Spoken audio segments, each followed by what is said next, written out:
Remember when games were just about fun, no politics, no messages, just vibes? Yeah, like the game where you fight a nationalist supremacy group, or what about the underwater utopia that told you unregulated capitalism can turn people into monsters, or the game where you fight corrupt corporations and politicians while also laughing at consumerism? If you think games just recently became political or woke, then you weren't paying attention at all. What led me to make this video was that I, like a lot of people, saw that now infamous clip from Dragon Age the Veilguard in which a character comes out as non-binary. I saw this clip and thought, what the hell does this have to do with Dragon Age? Like, yeah, it's nice you have representation for this group of people, but it feels like pandering because it has nothing to do with the game. But I stopped myself from forming an ignorant opinion like the internet and decided that I should be familiar with the source material before coming to any conclusions. So, let's actually go back to the beginning. BioWare released Dragon Age Origins in 2009. It's a dark and gritty fantasy RPG set in Thedas, but it takes place in the land of Ferelden. The world is in the midst of a blight and a fight against villainous darkspawn. Political enemies of different kingdoms who were once at war are now forced to cooperate together. You take on the role of a Grey Warden, the only warriors capable of ending blights. The player can choose to be human, elven, or dwarven. Elves are often seen as inferior beings who are sometimes forced into slavery or just the recipient of derogatory comments. Dwarves are born into caste systems that have predetermined outcomes on their lives, careers, and the way that others will treat them. The main character classes in the game are rogues, warriors, and mages. Mages are forced to live in the castle of Magi, where they're essentially treated like indentured servants or threats to society. Now, in some cases, some of them are threats to society because you have things like blood magic and the way that it attracts demons and whatnot. But, does this mean that all of them should be treated like prisoners only because some of the rest are bad or potentially dangerous? However, throughout the adventure, you'll encounter a lot of notable characters. One of the most important and reoccurring characters in this series is Leliana. Not only is she bisexual, but she has a same-sex romance scene within the first 15 to 20 minutes of her prequel DLC.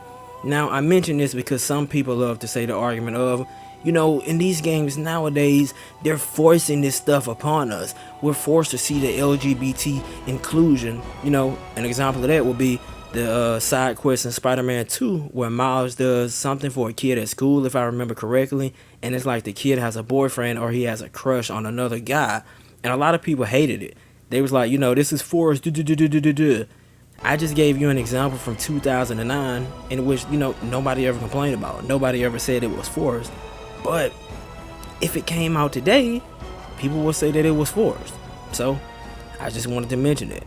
Another character in Origins worth mentioning is Zevran, who he's also bisexual. In my first playthrough, I romanced Morgan because obviously, have you seen Morgan? Ah, such a romantic, I see. At one point, Zevran hit on me, and I thought it was funny. I didn't get mad or feel like an agenda was being pushed on me. I just simply laughed at it and moved on with my life. But the follow-up to Origins was Dragon Age 2, which in my opinion is a very interesting game because it picks up at various points. In a way, it's almost like a TV show with multiple seasons. The game was released in 2011 and again takes place within Thedas, but this time it's in the city-state of Kirkwall. The city is just full of corruption on all levels. The city guard, corrupt. The Viscount, corrupt. The commander of the Templars, you guessed it, she's corrupt. Dragon Age 2 might arguably be the most political game of all time. The tensions between the Templars and mages continue to get worse. The cruelty that is enforced and justified by the Templars is heartbreakingly barbaric, and it mirrors a lot of real life events.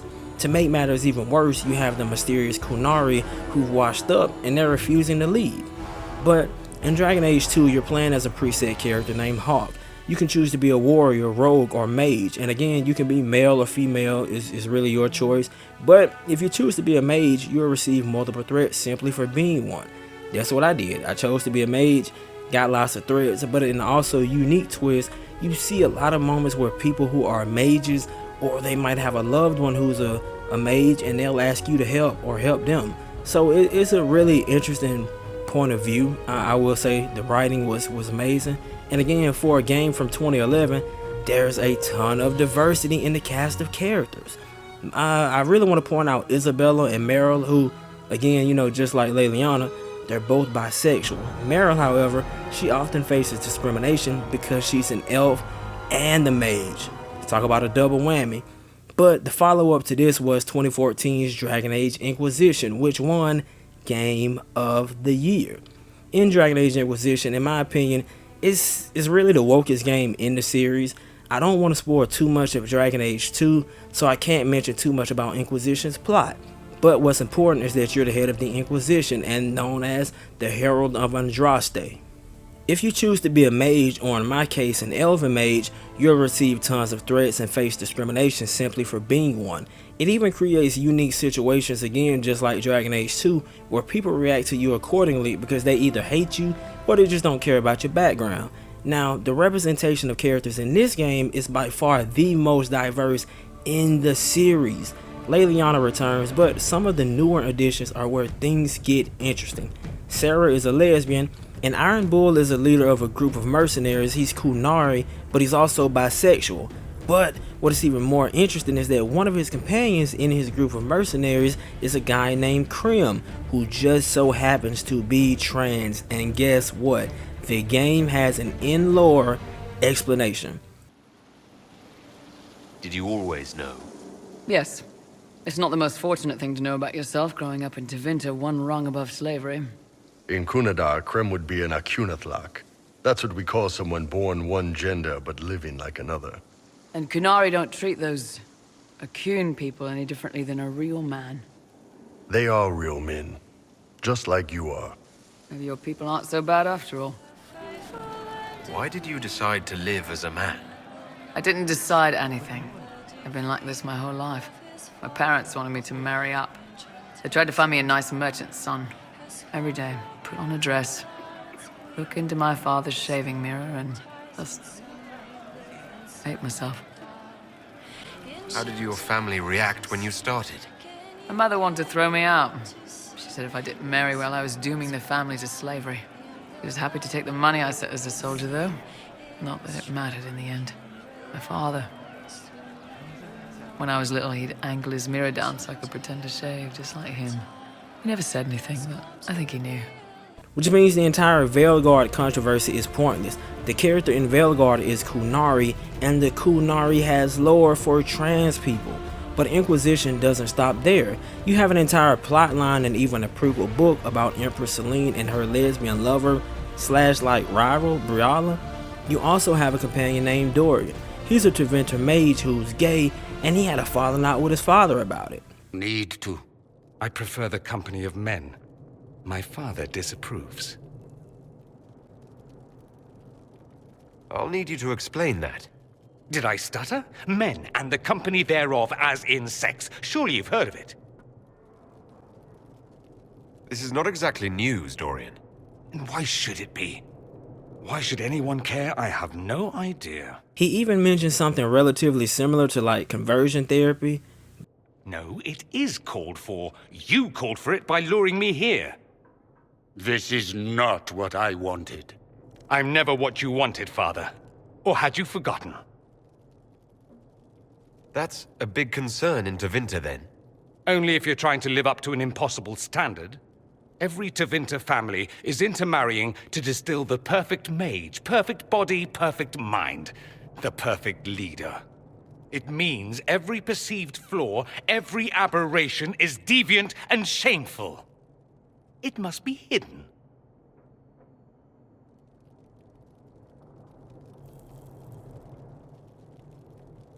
So that's what all of this is about? Who you sleep with? That's not all it's about. Dorian, please.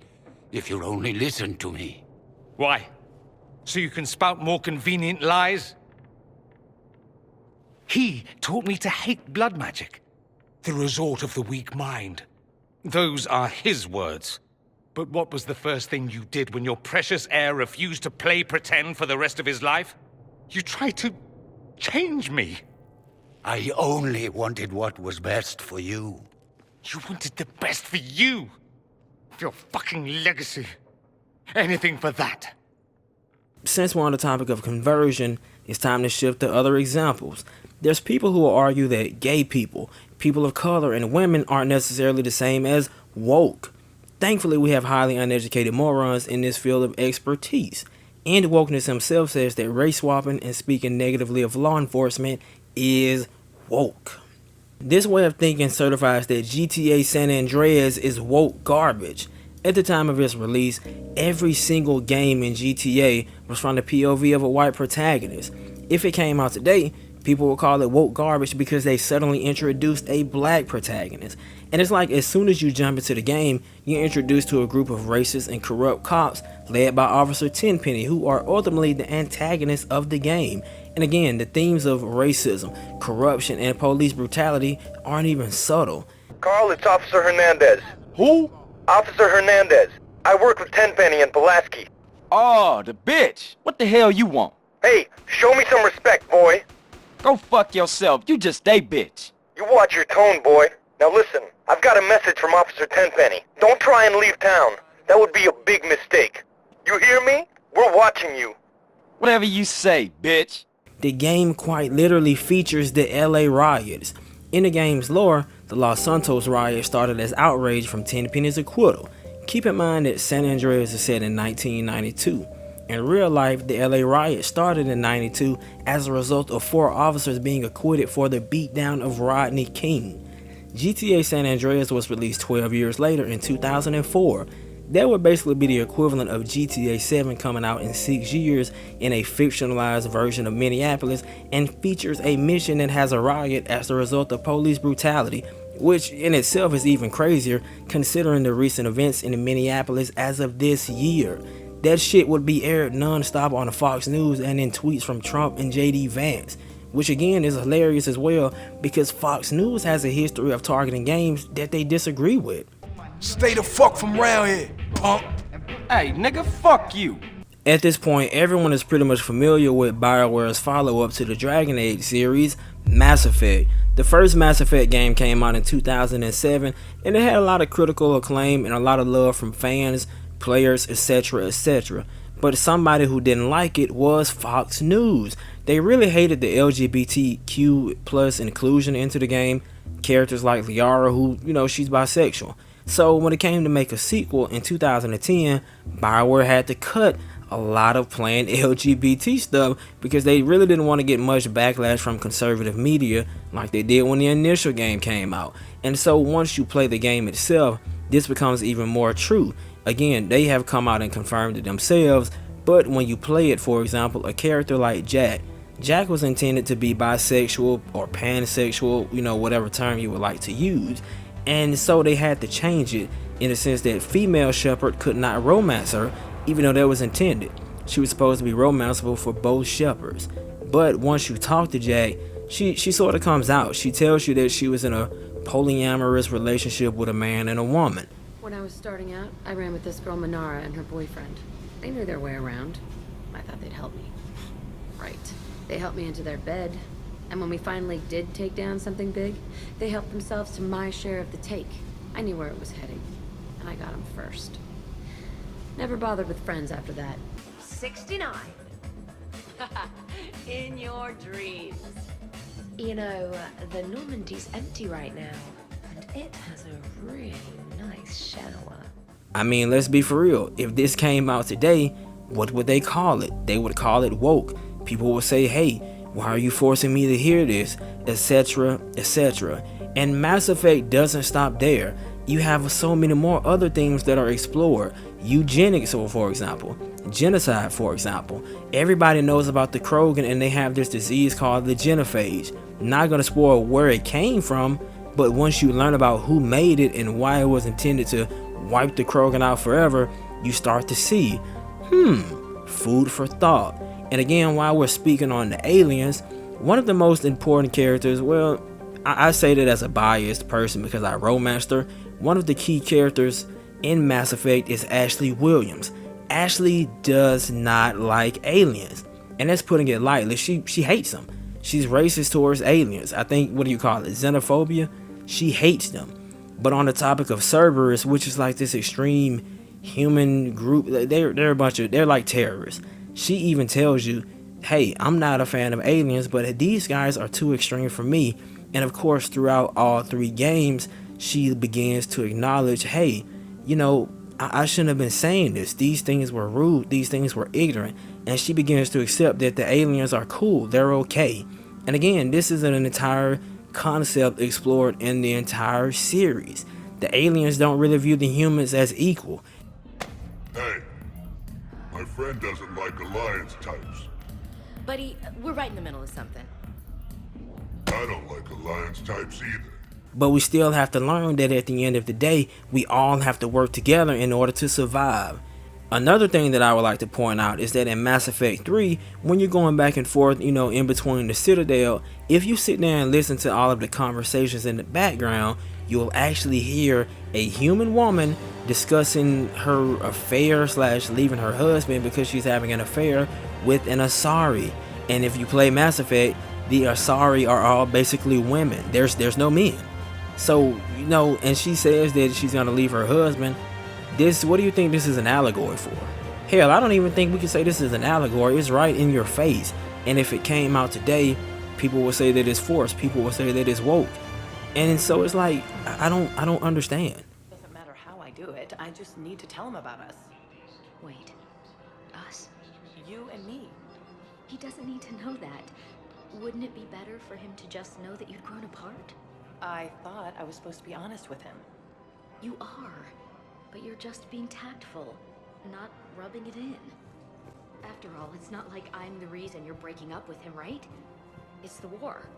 I'm not sure what that has to do with anything. You said he'd been distant, and that the war made everything clearer. That things weren't working. Yes, but meeting you was what made me realize how bad it had gotten. I'm not the one who broke up your relationship. Really? Was it someone else who pinned me to the wall with her mouth? But for this next part, I honestly want to have a little bit of fun. So we're going to call it a bit of a speed round because, you know, anytime something comes out nowadays, it can be the smallest thing. If they see it, they'll just call it woke. So we're just going to call this a bit of a lightning round, speed round. We're just going to take small things from games that came out in the past that if it came out today, they would call it woke. Saints Row 2, they briefly mentioned something about gentrification. If it came out today, they would call it woke. Saints Row 4, there's this little thing you can do where you can do everything for your companions, which includes male and female companions. And do you know what that counts? Woke. Days Gone, you have a lesbian black woman, and Addie, who's in a relationship with a white bisexual woman, Ricky. So damn, we got a POC, we got a woman, we got an interracial relationship, and we have a queer relationship. Do you know what they would call that if Days Gone came out post 2020? Woke. In Ghost of Tsushima, which this is the funniest one. People were complaining about Ghost of Yote being woke because Atsu is a woman, but if you play Ghost of Tsushima, which I know a lot of you didn't, because if you did, you would understand how dumb you sound. In Ghost of Tsushima, you find out that one of the key side characters, I can't even remember her name because of how long it's been, but you discover that she's having an affair with a servant woman. She's bisexual, or maybe she's a closeted lesbian. In my point of view, I assumed it was that she was just bisexual because she expressed that she still loved her husband, but she was also in love with the servant. And again, during some of the other side quests, there were at least 2 examples, but the main one that I specifically remember is there's a quest and this dude tells Jen, you know, he's in love with another man. The man has a wife and kid, so he can't really speak to him. And again, Jen just kind of acknowledges it and he keeps going forward. You know what I mean? And then another game that I would love to mention, Cyberpunk 2077. I mean, look, they got this in the game. Can you imagine what people would be saying if this came out today? Can you imagine? And then of course, Cyberpunk 2077, the entire game is just this game is the biggest piece of anti-capitalism media I have ever seen. Bro, they criticize capitalism almost every other cutscene, almost every piece of dialogue. It's actually insane. And then of course, the most important one I feel I should mention is The Witcher 3, The Witcher 4. People are calling it woke because Ciri's the main character now. And it's like, bro, did you play The Witcher 3? Ciri is like the most overpowered being in that game's universe.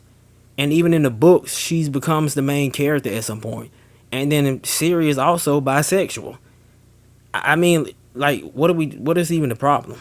If this game came out today, what would they call it? Woke.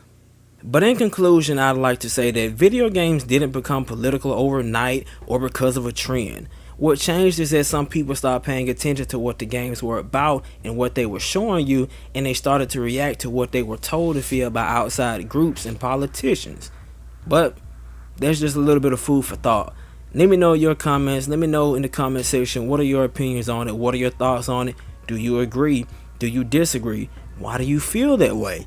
Even if you disagree with me, I mean, it's a conversation. I feel like if we are respectful here, you know, we can have this conversation. And I'm really curious to other people's point of view on the whole situation. If this is your first time, man, checking out the channel, go ahead and hit that like button with a super kick. Go ahead and spear or Superman punch that subscribe button, because we got a lot of stuff coming. WWE 2K26 on the way. More, well, not even more, but my last few WWE 2K25 videos. We got a lot coming. I guess you could say more videos like this where I just kind of talk about stuff. It's something I really want to start incorporating on the channel as well. But hey, man, you know, hey, winter storm's on the way. Winter is here. Winter is coming. Be safe. Be happy. Be healthy. Your boy signing out.